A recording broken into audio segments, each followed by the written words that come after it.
Hey everyone, and welcome to another episode of Cash Talk. And once again, I'm joined by Mason and Nicola, co-hosts of Cash Talk. Couldn't get that one out actually. Seems like you guys are taking over the reins. And today, Nicola wants to deep dive, especially into a topic, and me and Mason also want to share this topic with you.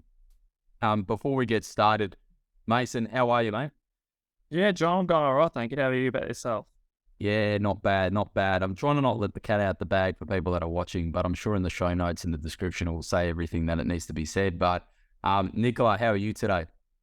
Yeah, good. Thanks, John. I'm pretty excited for today's episode. I feel like it'll be really good to deep dive, I guess, on some of the questions that we get asked really commonly. And it's almost like people want a simple answer, but there's no simple answer to them. So some of the things that we're going to dive a bit deeper on are like, what are the kind of financial questions you should ask yourself before you make a decision? So I feel like our society is so solution driven, especially, TikTok, social media.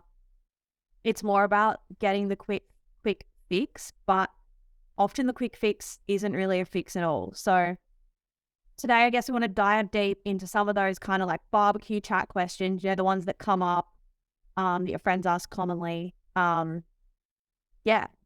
It's listen, I'll probably get this, I wouldn't say on a daily, but I get it on a weekly, and I do get it every time I do go out. And, one of the most common one that you get at the barbecue is, where do I put my money? Where do I invest? And why I love this topic is because the most broad answer I can give to any of these questions is it depends. Yeah. Okay. It depends on so many different circumstances, but I don't want to leave it there for the viewers and listeners that are here. I want to kind of unpack the reason why it depends, and also, the different ways that we can kind of think about these questions. So like we'll talk about, I've got $10,000 that I want to invest. John, Mason, Nicola, where do I put my money? Okay. And the first thing that kind of comes to mind for me is like, okay, well, what's the purpose of that?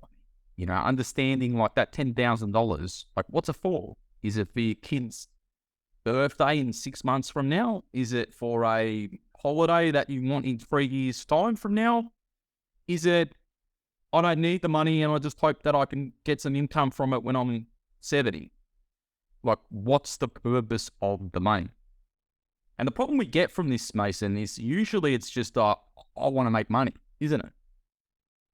Yeah, don't we all? We all also want to get the most out of money, and we work hard for it. So we want to make sure we are getting the best bang for our buck. But also on the other side of things, we also, because we work so hard for it, we don't want to risk it too much. So there is this give and take, pull and push. So we sort of go through. But as you said, like, unfortunately, a lot of the answer is it does depend.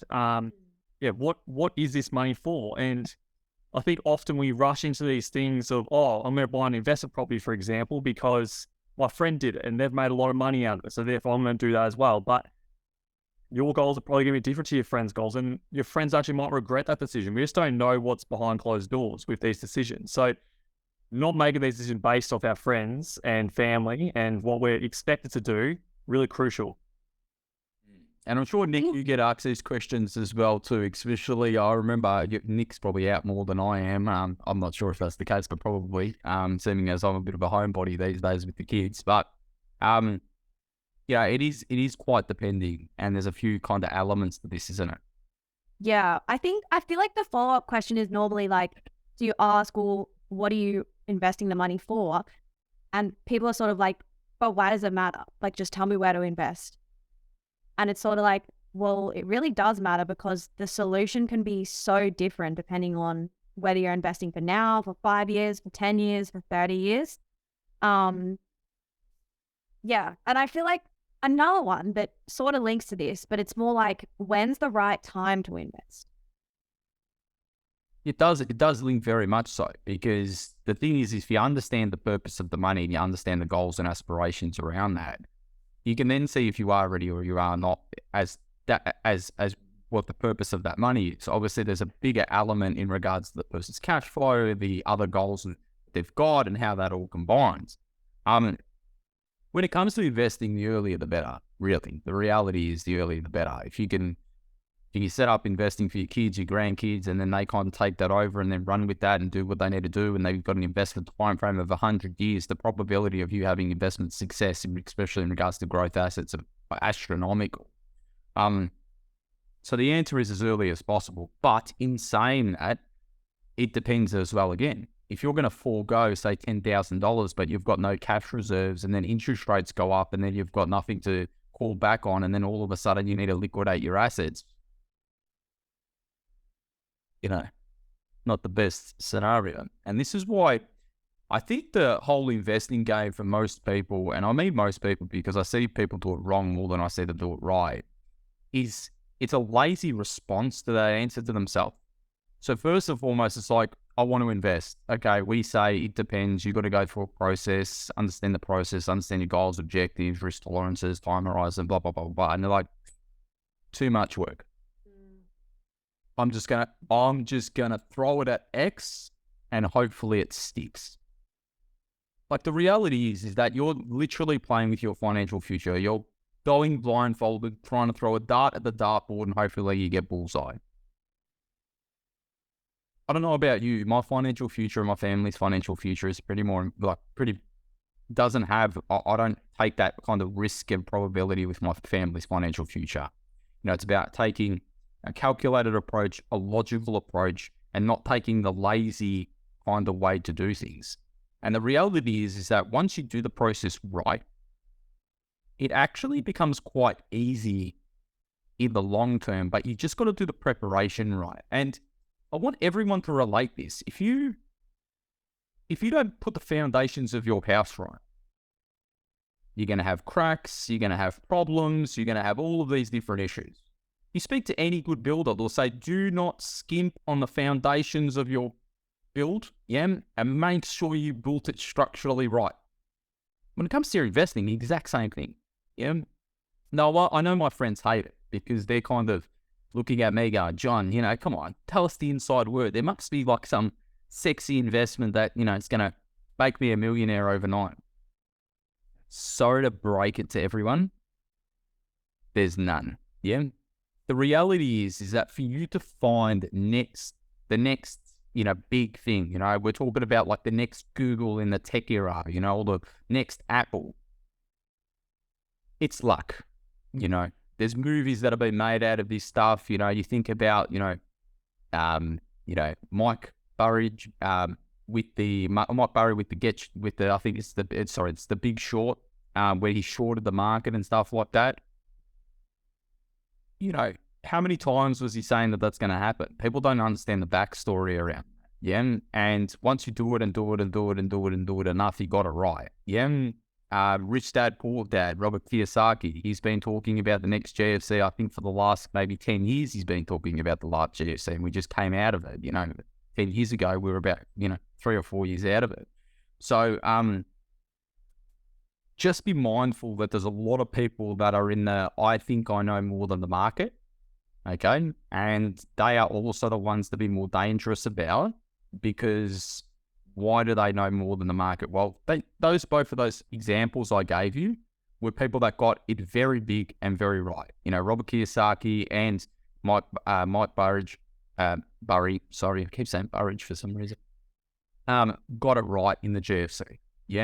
But if you look at about the likes of, I think are the two most well-respected investors at the moment, still with us, thankfully, is Warren Buffett and Charlie Munger. Both of them say, we pick these, big businesses based on fundamentals, based on that. But the reality is that for most people, it's better to just invest in the market and not try to think that you beat the market. Because the reality is you can't control, or you don't have the knowledge to influence all of these different businesses that are inside the stock market. So do you think it's more people's perception of investing then? Like, as in, I've just got $5,000 and hopefully I can just chuck it in something and it'll go to the moon. Whereas maybe we need to kind of unpack how we perceive investing and what investing actually involves, and that a large part of it is actually putting in a portion of your savings regularly over time, and that's how it grows. I feel like it's maybe to do with the way people perceive investing.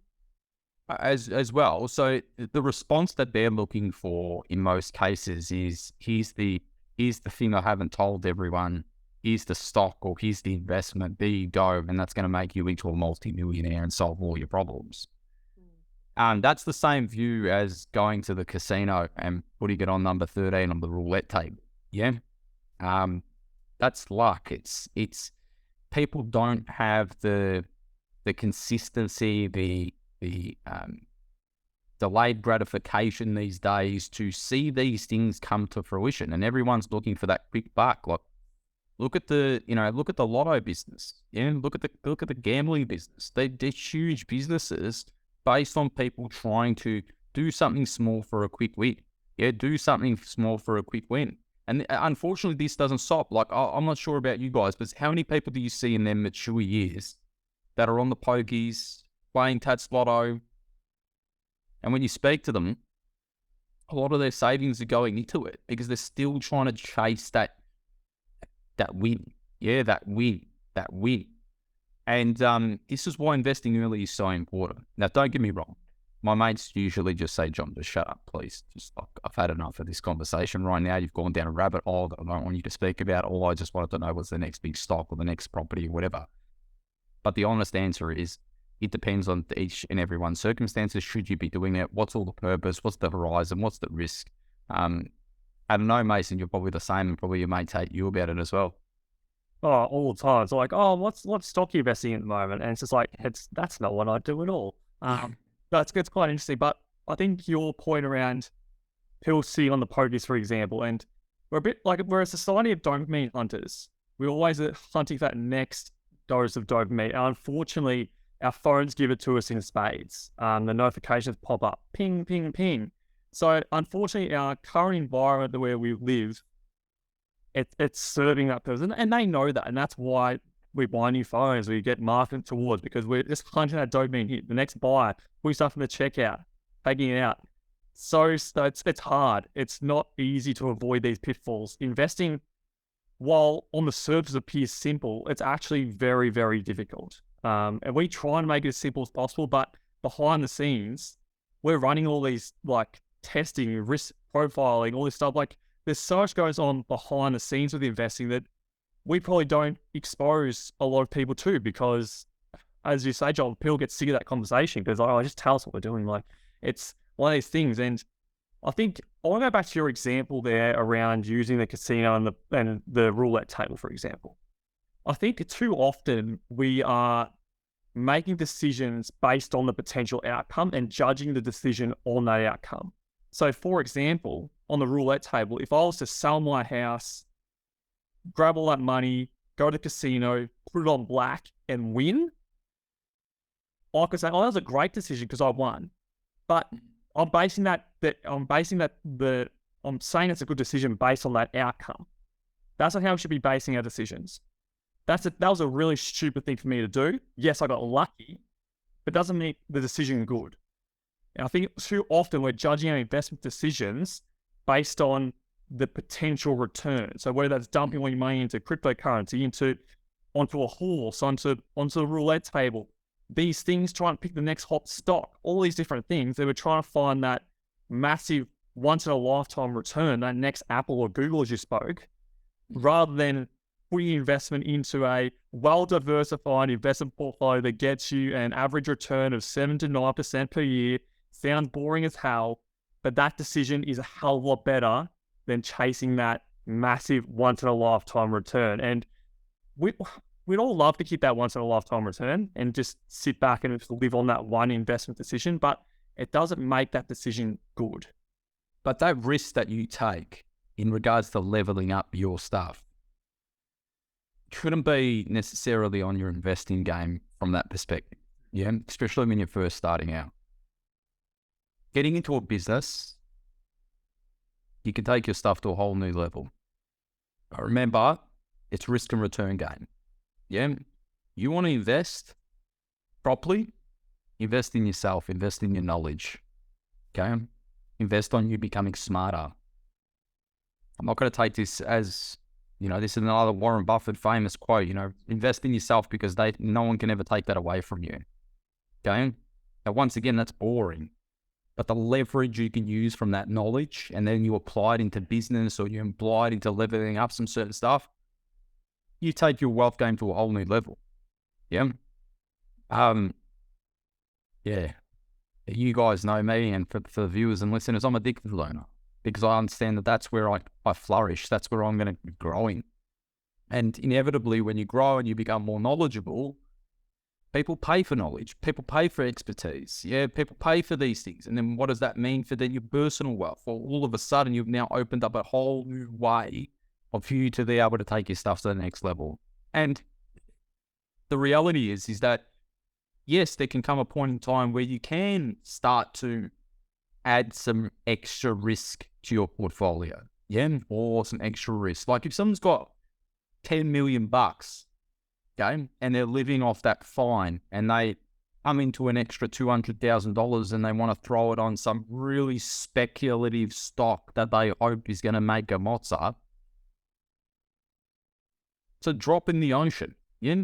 But if you're not there and you're on your way to get there, well, why risk that hard-earned money? That how long did it take you to save that $100,000 or that $10,000? So think about that, yeah, and then the importance of losing that.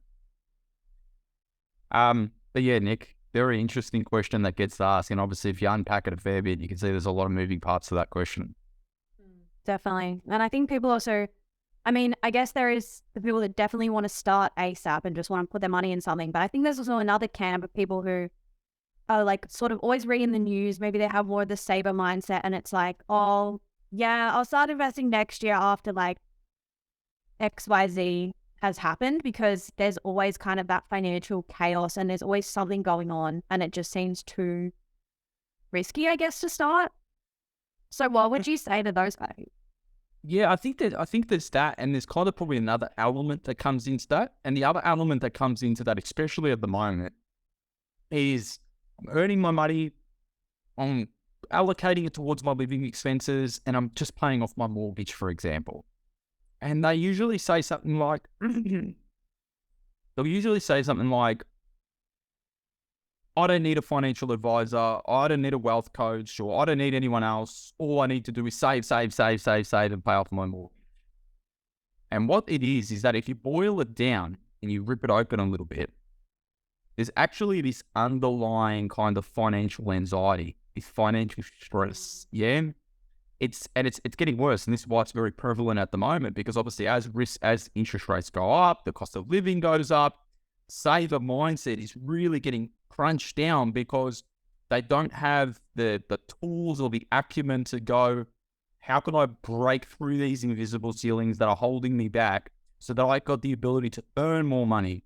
I can flourish in these circumstances. And this is why the better businesses get better, yeah? And the bad businesses go away, because the better businesses are usually run by entrepreneurs who have worked their way to kind of break through these invisible ceilings. But if you take this to the household, it's the exact same ones. Yeah, the rich are getting richer and the poor are getting poorer because they can break through these things. So there's a very underlying thing to the people that just regurgitate I don't want to be, investing now, or I don't need to see a financial advisor or a wealth coach. Like, it's actually, if you think about it, they need to. Like, they need to more than ever. Time in getting to financial freedom is your best friend. Yeah? Viewers and listeners out there all want to be in a position that they're completely debt-free, and they have passive income that exceeds their lifestyle expectations, and they want to get there as quickly as possible. I haven't known anyone in my life that doesn't want that. Yeah? So if there is, please let me know, but I haven't met someone that doesn't want that. So for these people, there's a few things that I would be saying to them. First and foremost is first and foremost, do you know where you're going to end up in 12 months' time, 3 years' time, 5 years' time by doing exactly what you're doing right now? Do you have that clarity? No. I actually had a talk with someone about this exactly. It's just coming straight back to me about a week or two ago. Do you know where you're going to be in 12 months' time? Oh, roughly, probably pay off a little bit of our mortgage. yeah, actually, but isn't your kid going to high school in 2 years' time? What about those extra like 8 to 9 grand worth of high school costs that you've got coming up? Have you baked that in yet? I know you're not going on a holiday this year, but what about your holiday in 2 years' time that you want to go on? Or then 12 months' time, I'm sure you want to go back to America, you want to go back to Europe. Yeah? So they're looking so super short that they're not looking 1 year, 2 years, 3 years advanced. And the other problem they have is, honestly, probably not seeking advice. Yeah? Is probably the worst for this camp, because I reckon that most of these people end up getting to the later, more mature years of their life and thinking, oh shit, we haven't done enough. We haven't done enough, so I need to work more. I should have done, and they may not tell you this, but there's this sense of regret that they then come to this realization, this light bulb, this enlightenment, that there was them and their minds holding them back, but this will happen so many years later. Mason, I know you see this because we work together, and I know you see this often, and it's sometimes a bit of a harder camp to convince these people to break out because they can't see these invisible ceilings that's happening, can they? Absolutely right. It's probably the most common thing we do come across. It seems to be that, oh no, I've got to do this first. I've got to pay off the home loan first. And the only thing I can sort of say to this is I've never seen someone save their way to wealth.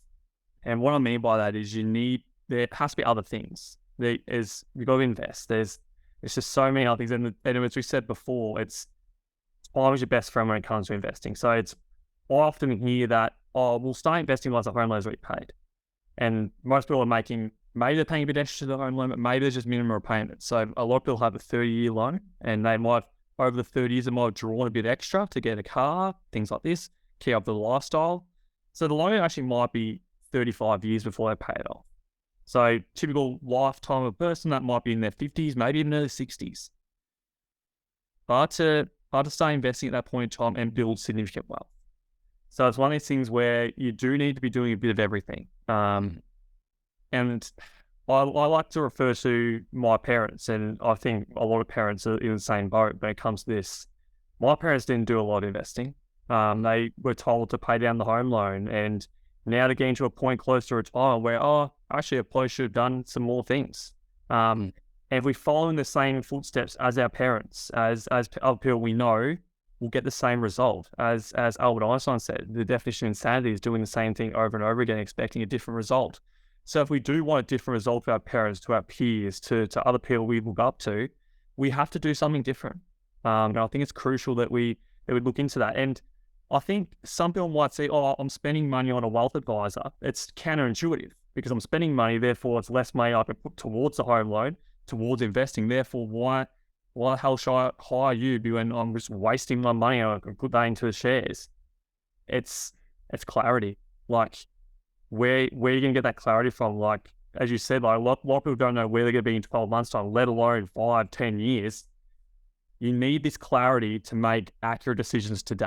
It couldn't be more crucial. And Nick, I know when you're on your phone calls, doing breakthrough calls for clients, like, I'm sure you're hearing a lot as well. Like, I just don't know where I'm going. Like, I've got no direction, all this type of stuff. Like, what do you say to these people? Yeah, it's definitely, the clarity thing is huge in terms of, like, even if they are at a point where they are kind of comfortable and they can cover all of their expenses, then the next problem is there's so many options out there, and often they are time poor. They might have a few kids. They might have, both the husband and wife work. So it's like, we can't analyze all of these possible, scenarios and outcomes and investment options. So I think having someone step in to do that for you is kind of the key value add, I guess. I think the other one as well too is just like, if you look at yourself and seriously look at yourself in the mirror and go, I've been having a real hot crack at this for the last 5 to 10 years and haven't moved. Like, is it yourself that's holding yourself back? You know what I mean? And how are you gonna break that? How are you gonna break that rhythm? Yeah. And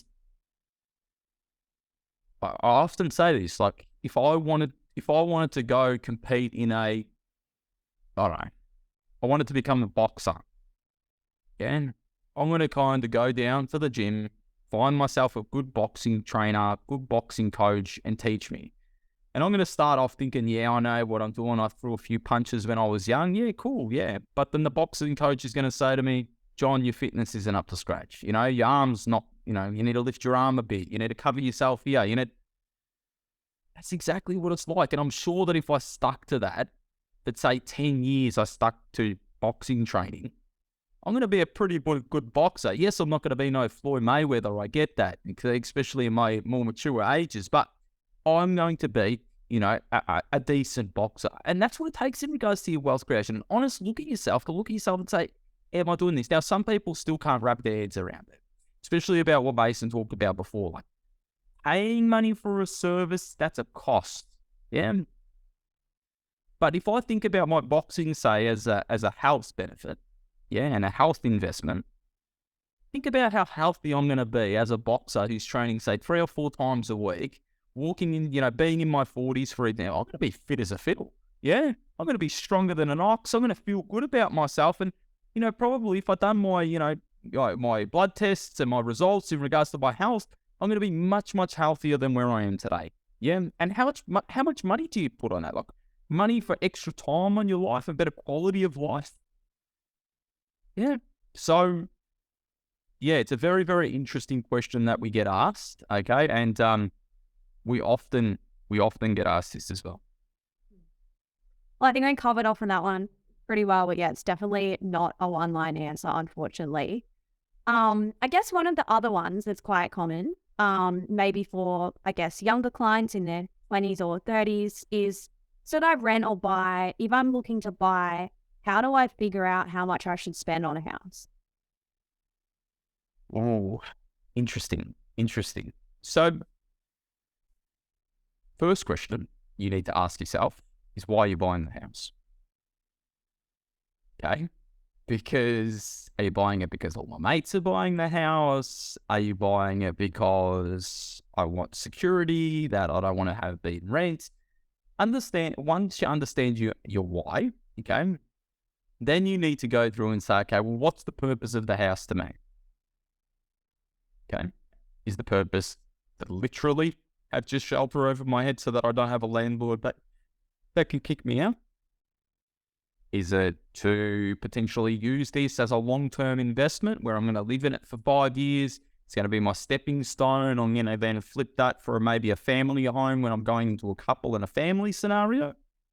So then what's that kind of purpose in regards to that house? Okay. Once you've established that, well, then you have to work out the financial numbers for the exercise as well too, and understand the trade-offs by buying that house and not buying that house. Okay. So the financial numbers you need to be working with is obviously go through the costs of purchasing a house first and foremost. So what's the outlay going to be? There's a deposit, there's fees that's included. Sometimes there's stamp duty applied. Obviously, first home buyers sometimes get concessions, but there's a series of things that you need to understand from the capital of putting money in towards purchasing a house. Then you've got the ongoing expenses accordingly to the house. And this is the one where I think that people don't take into consideration enough. I'm not just talking about the ongoing mortgage repayments that you've got. You know, you've got rates, you know, you've got house insurance, you've got maintenance costs. You know, you go through them all and you need to understand properly what the holding costs of that property is going to be. And you then need to do a cash flow analysis to understand that when I add all of these costs, add the mortgage repayments, put an extra 3% buffer on top of the mortgage repayments, can I afford to buy the property? Now, as you can see, that reverse engineered what the price is going to be. Okay? I didn't just go and say, oh yeah, 600,000 is the one for everyone and she'll be right. You know, it's understanding your position and then working back from that. What tip I will say about property though is you want to be trying to buy a quality asset from day one, because getting that asset wrong can be very detrimental. Let's say, for example, you tried to find you got it wrong. You purchased a house worth 500,000 and you bought a crap 1-bedroom apartment that needs huge maintenance costs. The building is depreciating. The body corporate isn't kind of doing what it needs to do. 5 years down the track, you bought it for $500,000, and now the value of that property is now $300,000. Okay, so buying quality assets are very important. Okay, and your first one can set you up for either doom or gloom, depending on the way that you, depending on doom or success. Okay, if you want to talk about that, if you get that, I'm sorry, on your first purchase, if you get that right or wrong. Okay, so please be mindful that your first big investment has ricochets into the next thing. Now, that doesn't mean that it's all done if you get it wrong. Yeah, like it doesn't mean if it's all done. It's just a little bit harder if you don't get the first one right. So how does that apply, I guess, if you're then, maybe over to you, Mason, like how does it apply to someone who, say, is in the position where they want to buy their forever home? Are those still things they need to consider, or is it because they're just buying as a place to live in, they don't so much need to consider those factors? Yeah, it's a really great question, because the forever home is an interesting one, because like, how do you possibly, well, number one, how do you possibly know you want to live there forever? That's one thing. Like, forever is a long time. It's a very, very long time. But I think a lot of those same things that John was saying still do apply. Even though it is your potential home for a long period of time, you still want to be buying a quality asset, because if down the line you do need to sell it, or you do want to convert to an investment property, you want to move, all those other things, you hope that property has increased in value over time. Yes, it's probably not as important as if it's just purely investment asset, but it's still very, very important. And I want to go back to what you were saying before, Nick, as well, around if you're in your 20s and things, like that whole decade where you're in your 20s, like I've just left it, unfortunately, but a whole decade where you're in your 20s, it's a very much a learning decade. We don't know who we really are yet. We don't know what we want to do. We're establishing our careers. We don't know where we want to live, like a lot of the time. Like, there's just so much going on. And buying a home during that decade, there is dangers to it. I'm not saying it's wrong for everyone, but I think a lot of people do rush a decision when they don't even know exactly what they want to do yet, where they want to live, what kind of family they want to build. Like, there's just so much going on. Like, how many kids do you want? Like, it's all these things. Like, does your partner, like, what's your partner want to do? Like, yes, you might want to buy a home for yourself. I'm talking about a couple at this point. What's your couple want to do? What's your partner want to do? Do they want to move? Like, do they want to holiday around? Because once you do have a home, it's quite a big finance commitment. Like, it could be half your paycheck. Like, it's a big commitment. Like, does that restrict your travel? Does it restrict your other goals? Like, a home can be very conflicting to a lot of other things you want to do. Do you want to still, there's just so many things in your 20s. And I can tell you, my 20-year-old self, my 30-year-old self, I wouldn't even recognize the person. Like, yes, I look similar, sure. But in terms of mindset, in terms of what I believe, what I thought I was going to do when I was 20 versus what I'm doing now, completely different. And where I'm living, completely different to where I thought I'd be living. Like, it's just so much going on. And I'm sure, Nick, you're in your 20s, you're halfway through. I'm sure even 20-year-old self and your 25-year-old self, very different people. Oh, so different. Even like you look back 2 years ago or the 2 years before that, so much changes. And I think, it is really important to like look when you were talking about all of those costs associated with buying a home, because I think a lot of people think about buying a house, but they're not actually thinking, I'm signing up to like a 30-year commitment here. And we don't project forward, okay, I'm 25, 30 years ahead is 55-year-old Nicola. Like, how does that look? And I think especially if you have come from a situation where you maybe are living with your parents or you're renting, not knowing about all of those other ongoing costs that are associated with having a property can be a bit of a shock to the system. And I think it's easy to just think, oh, I'll figure that out when I sort of get there. But it's a really important exercise to do up front. So 100%. I think the other thing is, which needs to be thought about, is the trade-off or the opportunity cost. So you've got to realize that when you go and make one decision, there's another decision that you're trading off with, which is what we call an opportunity cost. And this is where the whole kind of rent vesting has become so much of a popular technique for a lot of people, because they're like, okay, well, let's say I earn, just make it easy, $100,000 after tax. Yeah. And that mortgage is going to, once I take out my living expenses, once I take out everything, I'm not going to have any surplus cash flow to be able to invest for my future. So reality is, you've signed up to a mortgage, for example. You've got the ongoing expenses that are taking away all that surplus. You've got your living, restaurants, things that you want to do, and then you're left with nothing. So all you're literally doing is paying off that mortgage for the next 30 years. Yeah. Well, potentially, for that 30-year period, not just the start, but for the 30-year period, like, what have you given up? Yeah, you could have been investing. You could have been traveling the world more. Yeah, you could have been doing all of these things if you want to. And I think people don't take into consideration the trade-off discussion. They more take into consideration, all of my friends are buying a house, so I should buy a house. Yeah. Everyone is investing in X, so I should be investing in X. Yeah. Don't feel pressured by everyone else. Yeah. You do what's right for you and understand your plan and your life and what you want to do. I know a lot of people that don't have a house, for example. They're essentially like travel the world. They go from here to here. And they're investing, don't worry, they're setting themselves up, but that's how they want to live. That security in regards to one single location is not for them.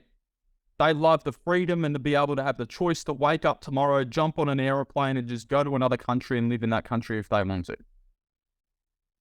Yeah? Now, I'm not saying that that's it for everyone. You know, it's not even for me. Like, I need a place to call home and to grow my family and whatever's going to be, but understand what that decision does and then the trade-offs between that decision.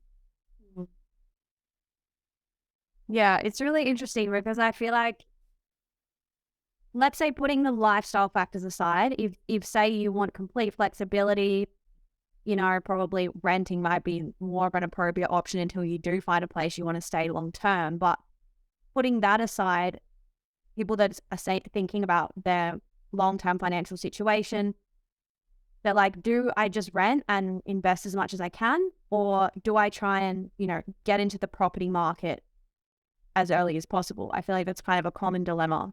Yeah, it is. The power of property is leverage. Okay? So the reason why you see most people get property is not necessarily for the asset class. It's for what it gives you in regards to leverage. So what we're talking about here is, let's say you got a $50,000 deposit. Yeah, you can buy, just make it easy for us, you can buy, say, a $500,000 house. Yeah. So that gives you access to a $500,000 asset.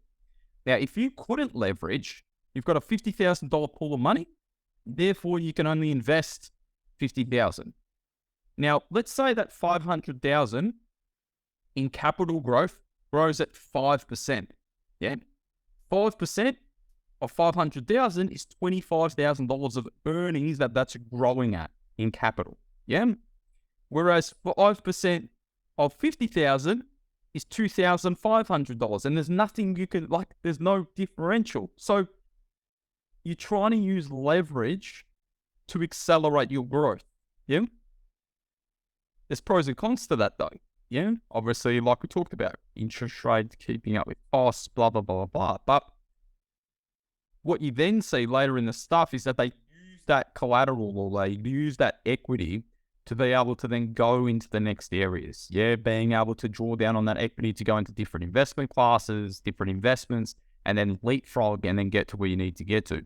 And so because of the leverage aspect, we are firm believers in property as one of the tools that you need to use in your wealth creation framework to get to where you need to get to. No, that's a really good explanation. I feel like it's not talked about nearly enough. So I think that was, really helpful to all our listeners. And the house you live in is also tax-free as well too, if you sell it or whatever as well. That's pretty handy as well. All right. Shall we jump on to the next question? Yeah, well, I was going to say, we do have time for one more question, Nick. Yeah? One more. Okay, so I feel like this is a pretty common one. I've heard that putting money in super can reduce how much tax I have to pay. Should I be doing this? Mason, we get asked this all the time. Yeah. You know, what do I need you for? I can just max out my superannuation, set up an ETF strategy. What do I need you for? Yeah. But the reality is that when it comes to superannuation contributions, as much as people know them, Nick, yeah, salary sacrifice, concessional contributions, all of that stuff, how do you know with certainty that the amount you're putting in exactly is right for you? And then what's the trade-off by you making that decision? And so, Mason, let's explore this a little bit. When it comes to us, say, recommending a client do superannuation contributions, what are the considerations that we're making and the alternatives we're thinking about? Yes, I think the big one with going super is the investment time horizon. So how long are we putting away that money for? So for someone in their 20s versus someone in their 50s, is a completely different discussion. Now, if life was a spreadsheet, then super would win every single time because we know its tax environment's really, really good. It's a bit of a no-brainer. However, unfortunately, life's a bit more messy than a spreadsheet can prove. So it's for a 20-year-old who well, they might come to us and say, oh yes, like super's great, but I also want to go on holidays every year. I also want to eventually buy my own home, maybe invest in property. If we're maxing out their super, their cash flow is reduced. So it's impacting those other goals. So as you said, that trade-off, yes, you're getting a tax-effective investment inside super, which is fantastic for 60-year-old you, but you're turning 20 now. Is it good for 20-year-old or 30-year-old you? Not so much.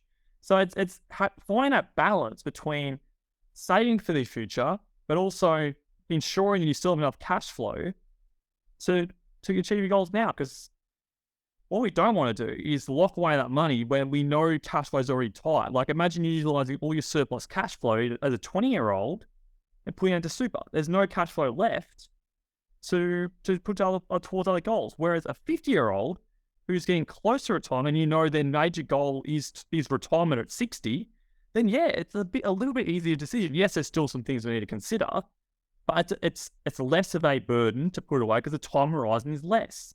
So it's, yes, on paper, super is fantastic, and it is fantastic, but yeah, I think time horizon is the biggest issue when it comes to superannuation, the biggest trade-off that we need to consider before making that decision. Very interesting you say that, Mason, because I still remember that client that we saw maybe a month or two ago, yeah, and they were in their 40s, just so that everyone knows, and their superannuation was like, for their age, was incredible. Like it was at a level that I was like, whoa, yeah, like what's happened here? Have we got a digit wrong? Yeah. And the reality is that they've been maxing out superannuation. They've been like doing everything in regards to superannuation strategies, but one of their goals was to retire early. And I'm talking about 60. It was like 50. And so outside of that superannuation, it was just like, maybe they put too much into super. Yeah. And this is why we don't just automatically just max out every single surplus cash flow into superannuation, because, there might be debt that we need to get paid. Yeah. Are we walking into our 60s with debt repaid? Do you really want a debt over your head while you're walking into your 60s? Do you want to start freeing up some more cash flow so that when you free up cash flow, you start having that lifestyle that you want? There's just so many moving parts in regards to that. And when you're locking it away for that period of time, very, very interesting. And then as well too, even if you don't go into superannuation, well then what are the alternatives in regards to what you can do? Yeah. And so, are you going into a, dividend harvesting strategy? Are you going into an investment bond? Are you going into a debt recycling strategy? Well, then that goes into what the goals and the aspirations are. But the last thing that you want is to be putting all of your eggs into the superannuation basket, rocking up into your 50s, having a midlife crisis and saying, I can't take some time off, or I can't stop now because all my money I have to wait another 10 years for and I'm living like Paul Butt. Yeah. Yeah, it's definitely an interesting discussion. And I think, super isn't really talked about a whole lot in terms of having a full understanding of exactly how it works. And I think it's important to remember that, the sole purpose of super is to save for retirement and not to get a tax deduction, despite the fact that obviously there are tax advantages and you can grow your wealth quicker, but you might not be able to access that at the time that you want. So yeah, it's a really Nick, and it's actually an interesting point you raised about tax deductibility. Like this is where the government stepped in many years ago, and they actually drew a line in the sand between accountants and financial advisors, because they found that there was a gap where an accountant would say to a client, we advise you for tax reasons for you to put $15,000 into your superannuation fund. And that's cool from a tax minimization strategy. Awesome. Dropping the tax, doing what's in best interest from a tax scenario. But from a cash flow, goals, lifestyle, that could be detrimental. So it's important for people to know that accountants actually can't give advice on superannuation strategies and solutions because of the complexity that sits around that conversation about, do you put money into contributions or not? Are they concessional? Are they non-concessional? And how is that going to work? Because there's just so many moving parts in regards to that. So, government was aware of it because they did come into problems in regards to this. And that's essentially, now you can see from this conversation, the different angles that we need to look at before you even put a dollar into super. Definitely. Are there any other pressing questions that you guys get a lot that you want to cover off on? I feel like they're the three kind of the three key areas. The other one I get to a fair bit is, do I need millions of dollars to come see someone like you? Yeah, like you, it sounds like, John, you just handle people with millions of dollars and that's who you kind of handle with. And in a way, I kind of laugh at it a little bit inside, and mainly for the fact that, like, I don't see myself as a money manager. Yeah, I see myself as a person that helps you to build millions, helps you to get to where you're now, a bit of a leader in regards to your wealth creation journey. So if you're starting at rock bottom and you've got like nothing, like I know we do, and I know I do, I get a buzz out of that. I'm like, all right, clean canvas, let's go, let's build this from the ground up. 2 years from now, let's look back. 3 years from now, let's look back, let's smash it together. And I don't know, chasing the dopamine, as you were saying before, mate. So maybe it's me chasing a little bit of the dopamine for me to kind of see these people succeed. It also beats me up a little bit that some people do drop off because they don't have the consistency to continue. But unfortunately, not everyone can be successful. And that's just, we pave the way. We try and keep them accountable. But, when people say, John, when do people fail? It's to stay consistent. How many people get fit for summer and how many people stay fit for life? So I think that's a big one in regards to when can we see someone like you, or when do we engage with someone like you? And I think the symptoms you need to be experiencing is, one, a sense of frustration that we're burning money, we're spending money, but we're going in a circle. Yeah, we're not really getting anywhere. We've tried it our way for 5 or 6 years and we're not really moving. And then the second one is, we've got good surplus in cash flow, we're paying down debt, we're building wealth, so we're getting somewhere, but that doubt setting in. Yeah, that doubt of like, are we going down the right path? Or that lack of clarity where you've got so many different options, you don't know which way to go. And Mason, Nick, well, Mason, you that's probably for you as well too, yeah? 100%. It's funny, that you say that. Like, we're definitely, I think there's a bit of a old stigma that financial planners are money managers. It really couldn't be further from the truth now. There's still some who dabble in that space, but I just don't think, and John, you're the same, and Nick, I feel you're the same too. That's not where the value is. It's funny, like I see myself with if I had a client for 20 years, and let's say this one client accumulates $10 million worth of wealth, but they never went on holidays, so that's really maximize their wealth, versus a client who has, say, $2 million, but they went on holidays every year, they send the kids to private schools of what they wanted to do, they did all these life things. I'd get way more satisfaction out of that second client who's done all that stuff, rather than helping a client build $10 million who hasn't actually done anything, or and has a bit of regret, I should have done more. Way more satisfaction out of the second client, even though they haven't got as much wealth per se, they've had a wealthier life. And it's just, that's what we do. And I think, and I hope a lot of our clients see that, and they don't just see us as managing their money, because it couldn't be further from the truth. Yeah, I feel like that's such a crucial thing as well, because knowing that you've got funds allocated to do this fun thing you want to do means you can go and spend it guilt-free. If it's something where you want to do it, but you don't know if you can do it or if it's going to jeopardize your future, then you might spend it, but it's still a form of stress. And so I think that catches a lot of people out. And yeah, it is an investment at the end of the day. Like, it's one of those things you don't say, oh, like, I'll start going to the gym when I'm fit. Like, that's just not the way it works. Like, you have to start small and, be making those consistent changes early on, which I think is why it is so rewarding to work with clients over a long period of time. Because I think, there has been a part of financial planning that is more traditionally like that retirement planning. So yeah, it's an interesting point.